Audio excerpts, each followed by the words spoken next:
Secular Bharat news देखने वाले तमाम दोस्त और दर्शकों को आदाब, नमस्कार, सत श्री अकाल। मैं हूं सुल्तान भारती।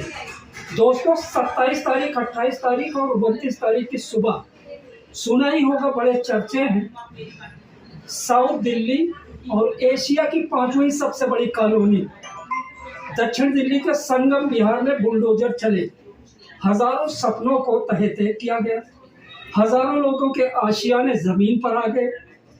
पक्ष विपक्ष, आंसू, संताप, आरोप प्रत्यारोप, ये अपनी जगह है, लेकिन ये हकीकत है कि बहुत बड़ा नुकसान हुआ है। वो लोग जो तिनका जोड़कर आशियाना बनाते हैं, वो लोग जिन्होंने पेट काटकर अपने बच्चों के भविष्य के लिए यहाँ पर अपना आशियाना बनाया, ऐसे काफी मकान गिरा दिए गए और पूरे संगम विहार में खौफ की एक लहर है कि जाने बुलडोजर के ये पहिए दोबारा उनके सपनों की तरफ कब आएंगे, उनके आशियानों की तरफ कब आएंगे। इसी बारे में संगम विहार में सरगर्म राजधानी दिल्ली और दक्षिण दिल्ली के नामचीन नेताओं से आज मैंने संपर्क किया और इसी सिलसिले में इस वक्त भाजपा के दिल्ली प्रदेश आवास प्रमुख अनिल गोयल जी, मेरा ख्याल है नाम ही काफी है क्योंकि अक्सर जन मुद्दों पर इनको चैनलों पर संघर्ष करते हुए, बहस करते, डिबेट में भाग लेते हुए, तर्कपूर्ण अकाट्य तर्क देते हुए सुना होगा। जी गोयल साहब, बहुत बहुत शुक्रिया आपका, आप मिले मुझे और स्वागत है हमारे इस चैनल में आपका। धन्यवाद सुल्तान जी। सेकुलर भारत न्यूज़ में आपने मुझे बोलने का मौका दिया, आपने मुझे आमंत्रित किया, इसलिए आपका बहुत बहुत धन्यवाद। सर, मेरे पास में वैसे तो तमाम सवाल हैं। 1993 से और आज 2024 तक 31 साल बीत गए। संगम विहार के माथे से अनऑथराइज्ड का न दुर्भाग्य हट रहा है, न विकास की गंगा उतारी जा रही है। हर पार्टी आती है, सब कहते हैं मैंने बहुत विकास किया। बीजेपी 10 साल रही संगम विहार विधानसभा में, कांग्रेस 10 साल रही और अब 10 साल पूरा करके तीसरा पारी चल रही है विकास पुरुष के नाम से जाने जाने वाले अपने केजरीवाल जी का। लेकिन क्या बात है कि संगम विहार को उसकी बेसिक सुविधा मिल पा रही है और ना ही पानी, सड़क, सुरक्षा सिर्फ आश्वासन में बदल कर रह जाता है। रीजन क्या है? कौन जिम्मेदार है? वोट देने वाली पब्लिक या झूठ बोलने वाले नेता?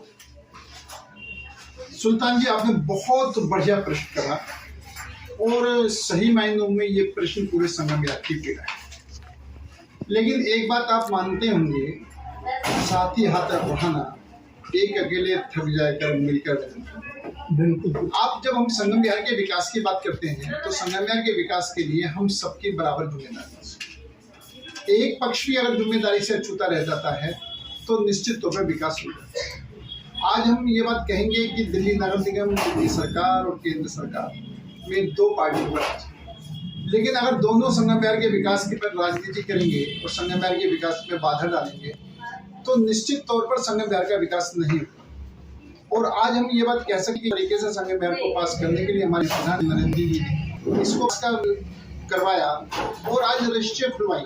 आज संगम विहार में रजिस्ट्रियां हो सकती हैं, लेकिन इन रजिस्ट्रियां होने के अंदर भी दिल्ली सरकार ने इसकी बाउंड्री तय करने की जिम्मेदारी दिल्ली सरकार की थी, क्योंकि काम बटे हुए होते हैं सरकारी सिस्टम में, काम बटे होते हैं। दिल्ली सरकार को क्या करना है, दिल्ली नगर निगम को क्या करना है, केंद्र सरकार को क्या करना है, सबके बटे हुए काम होने में सबको मिलकर के डेवलपमेंट करना है।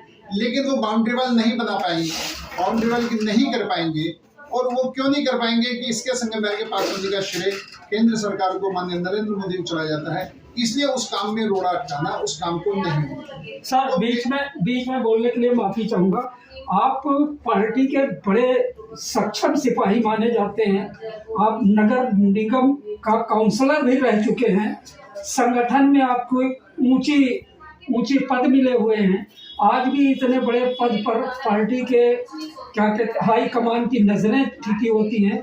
आपकी आवाज कहीं न कहीं संगम विहार या दिल्ली ही नहीं, पूरे देश में, दुनिया में सुनी जाती है। क्या आप भी पाला ये गेंद इस पाले से उस पाले में डालेंगे? सुल्तान जी, मैंने आपको बड़ा स्पष्ट कहा कि सबको अपनी अपनी जिम्मेदारियां निभानी है। और सबको अपनी जिम्मेदारी निभाने के विषय पर मैं आपको प्रकाश डाल रहा हूँ। जहाँ पर केंद्र सरकार ने डीडीए को इस बात की जिम्मेदारी दी कि आप जमीनों का ठीक तरीके से करके मकानों के रजिस्ट्री करने का काम शुरू करें, वहाँ क्योंकि बाउंड्री वाल करने का काम दिल्ली सरकार का है और उसकी बाउंड्री फाइन करना कि ये कौन सी जमीन किस एरिया में कौन से मलकियत के अंदर है, कौन सी जमीन ग्राम सभा की है, कौन सी जमीन फॉरेस्ट की है, इसको आइडेंटिफाई करने की जिम्मेदारी तो दिल्ली सरकार की है। अगर वो आइडेंटिफाई नहीं कर पा रही तो रजिस्ट्री होने में दिक्कत हो रही है, और रजिस्ट्री होने में दिक्कत हो रही है तो जो कसूरवार हैं उनके साथ में जो कसूरवार नहीं है उनको भी सजा मिल रही है। तो मेरा कहने का मतलब ये है कि जिम्मेदारी सबकी है, सबको जिम्मेदारी निभानी पड़ेगी, इंक्लूडिंग संगम विहार के निवासियों को भी। संगम विहार के निवासियों को भी निश्चित तौर पर जब सरकार की योजनाएं आती हैं तो उनको बढ़ चढ़ के हिस्सा लेकर के उसमें भाग लेना चाहिए और उसके लिए अपनी रजिस्ट्री को करवाना चाहिए। सर मैं एक सेकंड बीच में दूसरी बात क्या है कि इसी तरीके से जब हम कोई प्रॉपर्टी परचेज कर रहे हैं, हम कोई प्रॉपर्टी ले रहे हैं, तो उस प्रॉपर्टी का मालिकाना हक भी जांच करने की परचेजर की भी जिम्मेदारी है। वो कम से कम उस प्रॉपर्टी के मालिकाना हक को अच्छे तरीके से जांचे, जिससे कि कल को वो कहीं किसी फ्रॉड का शिकार ना हो। तो इसलिए मेरा कहना मतलब ये कि हम सबकी जिम्मेदारी है, आप जनता की भी जिम्मेदारी है, निगम की भी जिम्मेदारी है, विधानसभा दिल्ली सरकार की भी जिम्मेदारी है, केंद्र सरकार की जिम्मेदारी है। और कोई भी एक आदमी अपनी जिम्मेदारी से मुक्त होता है तो तीनों की जिम्मेदारी भी होने के बाद में काम पूरा नहीं हो पाता, और ये सबसे बड़ा कारण है कि हमारे संगम विहार का विकास रुका हुआ है। सर 1993 में दिल्ली लेजिस्लेटिव असेंबली के फर्स्ट इलेक्शन के बाद में शीशपाल जी ने जीते आजाद उम्मीदवार, लेकिन उसके बाद संगम विहार के वो कांग्रेस में चले गए और अगला इलेक्शन भी उन्होंने कांग्रेस से जीता। उनका कहना है कि ये जो बाहरी बाउंड्री बनी हुई है उसी दौरान बनाई गई, मतलब बीजेपी ने इसमें सहयोग दिया है। मेरा सवाल आपसे सिर्फ इतना, मैं उस पर नहीं जाता कि वो बाउंड्री किसने किया, विकास कितना हुआ। आपने बहुत अच्छी बात कही कि जिम्मेदारी सबकी होनी चाहिए और शायद यही सलूशन है इस मसले का। मैं एक चीज पूछना चाहता हूँ कि जो बाउंड्री बन चुकी है संगम विहार, उस बाउंड्री के जो अंदर है, क्या उस पर तलवार लटकी हुई है या नहीं बुलडोजर की?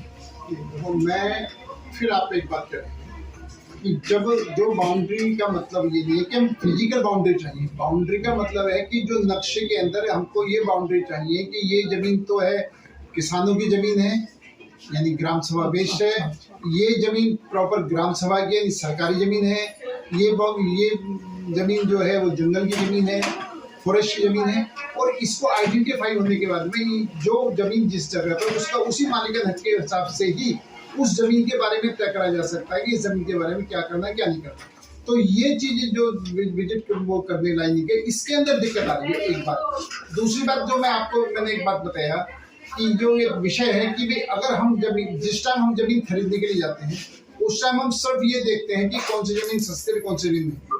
हम उस टाइम ये नहीं देखते कि अगर ये जमीन सस्ती है तो क्यों सस्ती है, इसके कारण में जानने की कोशिश नहीं करते। इसलिए मेरा संगम विहार की जनता से भी निवेदन है कि हम किसी भी चीज़ को परचेज करने से पहले उसकी मालिकाना हक किसका है कैसा है इस पर जांच जरूर करनी चाहिए। और दूसरा मैं एक बात और आपके साथ जोड़ना चाहता हूँ कि जिस दौरान ये अनऑथराइज डेवलपमेंट होती है, दिल्ली सरकार को ये तय करना चाहिए कि एमसीडी के उस समय के जो अधिकारी हैं, अगर उनके समय पर निर्माण कार्य हुआ है तो उस समय के अधिकारियों की क्या जिम्मेदारी तय होनी चाहिए, और उस जिम्मेदारी से सजा सिर्फ उस गरीब को ना मिले, सजा उस अफसर को मिले जिस अफसर के टाइम में ये काम हुआ है, चाहे वो दिल्ली सरकार का अधिकारी है चाहे वो दिल्ली नगर निगम अधिकारी है। आज दिक्कत क्या हो रही है कि अधिकारी लोग समय का फायदा उठा करके, गरीब लोगों की मजबूरी का फायदा उठा करके, उसकी अज्ञानता का फायदा उठा करके अपनी जेबें भर लेते हैं और नामोहरम मारा जाता सिर्फ गरीब आदमी, या फिर सरकार की चिंता होती है कि इस गरीब आदमी मारा गया इसको कैसे बचाएं।